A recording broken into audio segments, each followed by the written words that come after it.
Hi everyone, welcome back to the channel. My name is Darren. I just finished my first year of med school at Monash University here in Melbourne, Australia.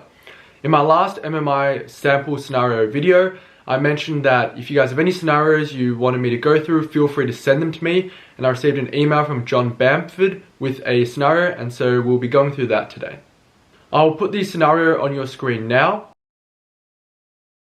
Just have a read of it, think about the key issues and how you would answer the following questions before really listening to my answers.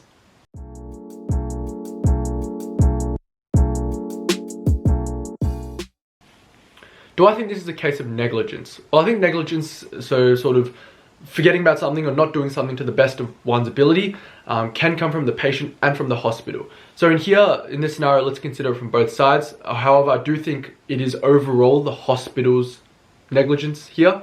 So first, let's have a look at the patient's negligence. The patient does have some part to play in that they didn't return to the follow-up appointment, even though the hospital apparently told them to, and so it's resulted in all this pain.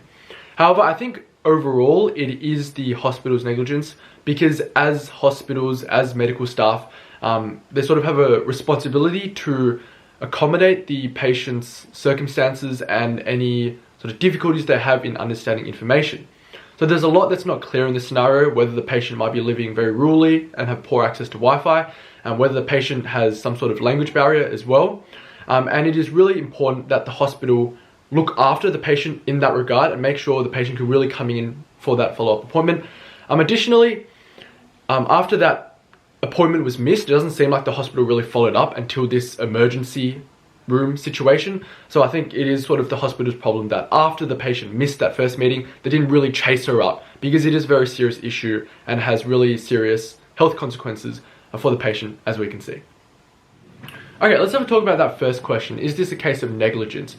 Now, my immediate reaction with questions and with a lot of questions that I sort of reached the end conclusion. And for me, definitely I think this question is pointing towards negligence of the hospital. You need to be really accommodating towards patients. However, I think you can also consider the negligence of the patient, which I think is a cool thing to do, sort of shows that you're thinking broadly. And in that case, I would sort of acknowledge it first, sort of say, yeah, the patient is somewhat at fault because of these reasons. However, overall, it's the hospital's fault. So in these cases where it's much more one side than the other, still acknowledge the smaller side, but focus more so on the side with more evidence for it.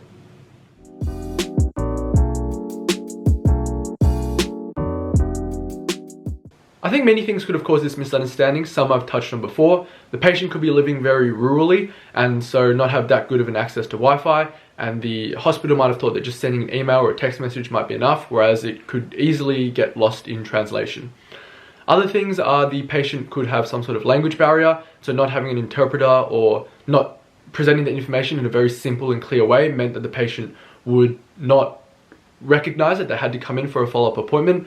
The patient might be hard of hearing, might be quite elderly, and so it might have been quite difficult for them to respond to the information. Other things include the follow-up appointment, the information about the follow-up appointment being presented at an inappropriate time. So there might have been a lot of information being given at that same moment, which would be too overwhelming for the patient. And also it may have been just after the operation when the patient was a little bit woozy, and so they might not have recognized that information as well. So those are all, specific scenarios which might have caused the misunderstanding. I think overall it's probably just because the hospital didn't accommodate the patient as precisely as they could have in terms of the patient's specific circumstances, in terms of like where they live or their sort of hearing and other impairments as well. With what might have caused the misunderstanding, this is really just a case of talking about the different scenarios that might have occurred, really thinking broadly. So literally zero information is given about the woman. So you can really just think about anything that might cause her not to hear it. So physically not be able to comprehend the information she's been given, or perhaps, like I said, her being rural or her being in a very remote community might mean that she didn't have really access to emails or phones or anything like that. I think this question is really testing your ability to consider various aspects of a patient. So really not quite empathetic, but just being really thorough in thinking about the different reasons why a patient might have behaved or acted in a certain way.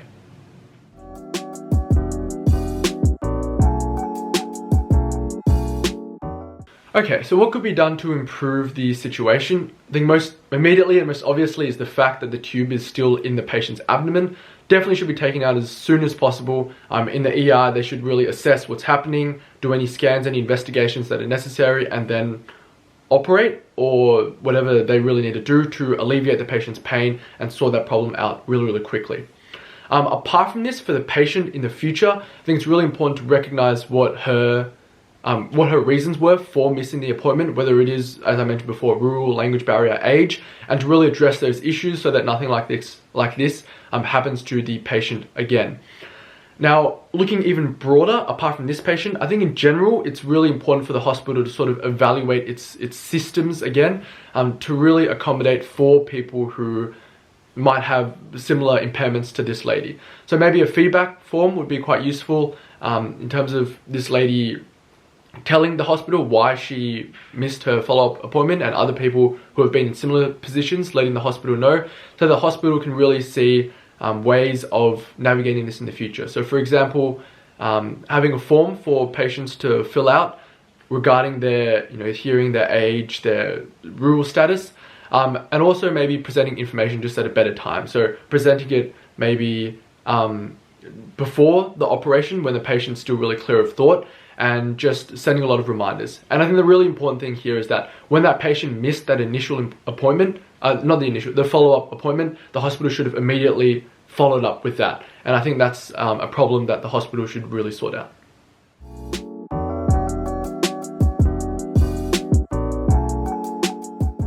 Okay, what further actions should the hospital do?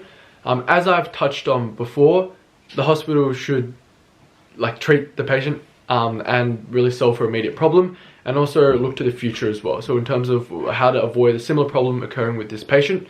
And also the hospital should really evaluate its systems as well. Have there been many patients like this lady who have missed their follow-up appointments for various reasons? The hospital should really analyze those reasons and put in measures in place, such as having a set time for announcements, really following up on patients who missed their appointments, and just being more aware of a patient's circumstances. Improving in those areas will really help the hospital improve and avoid these kinds of health-threatening situations in the future. So I'm combining the last two questions together because, as you probably realized, they're quite similar and my answer to them was quite similar. What makes this a bit more difficult is the fact that you don't get told the questions in advance.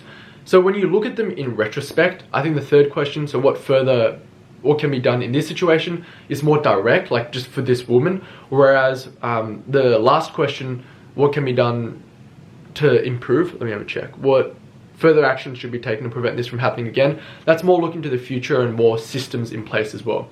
But when you're doing the questions, you don't really know that. And I think it's fine in the third question to sort of answer the fourth question as well, because you don't know if they're going to ask that. So you may as well, especially because I had enough time, it wasn't like I was going over time. I think it's good to talk thoroughly about the question. And when you get to the fourth question, just sort of laugh it off. You've sort of mentioned a lot of the things before. Just touch on them, summarize them, see if you can add a little bit more. But if not, that's fine as well, because you've covered the info in the question prior. And at the end, if you still have time left and they give you time to sort of add on to certain questions, that's when you have all the questions in retrospect. You know how they're different or how they build upon one another, and you can sort of add more as you see fit. So the key thing to note here is that sometimes the questions do overlap a little bit, and I think as long as you're not going totally over time and off topic, it's fine to mistakenly answer a bit of the next question in your current question, because it's just being thorough and answering the question in more depth. And when you get to the next question, acknowledge that you've talked about it a bit earlier, and also see if you can add a bit more or go in a bit more depth about certain points. Thank you guys for tuning into today's video. I hope you found it helpful. As always, any scenarios, send them in. I'm really happy to go through them and provide sort of examples of how I would answer them. And yeah, so the interviews are not that far away. You might be getting a bit nervous, so feel free to chat with other people who are aiming for Monash Med or other med interviews in the coming weeks. And really enjoy the break as well. New Year is a very special time that only comes around once a year. So enjoy that, and I look forward to seeing you all next time.